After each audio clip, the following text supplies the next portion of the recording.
we're all supposed to answer hypothetical questions. Knowing what we know now, what would you have done? I would have not engaged. I would not have gone into Iraq. I would not have gone into Iraq. Took a while for him to say that. Joan, Ben, and McKay. McKay, tell me why he's had this hard time to separate himself from the ideology that took us into Iraq. Well, it's interesting. I have a story coming out tonight where I've talked to a half-dozen former George W. Bush officials, neocon hawks, very pro-Iraq war at the time, and still are.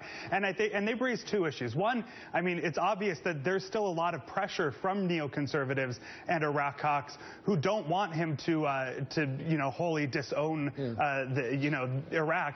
The other issue is that they were all asking this question. When he was asked, to put out a list of his foreign policy advisors, he came out with this lengthy, kind of unwieldy list of 20 foreign policy advisors. But it had a few real hard rights in it. It had a lot of neoconservatives, and actually I'm told that he had to scramble at the last minute to add realists and people from the new generation. Initially, it was all people from So what do you think he is? Do you think he's his brother or his dad?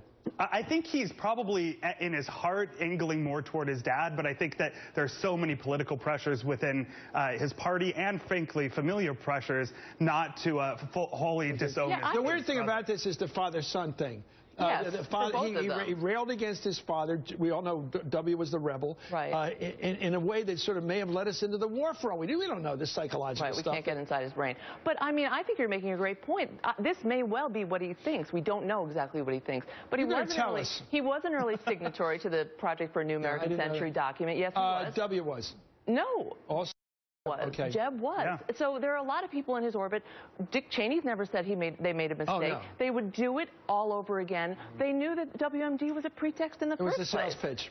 So, this is going to be an issue of the campaign. It's the reason that Barack Obama was president over Hillary Clinton. We all know that central fight they had. She wasn't willing to sort of push away the war issue where he was. He was clean on it. The amazing thing about it is that he wasn't prepared for the question. Yeah, great. How could he have not seen this coming?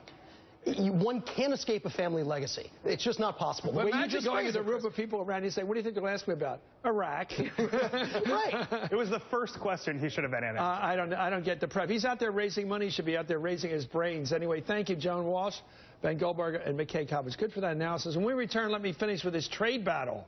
Watching Hardball.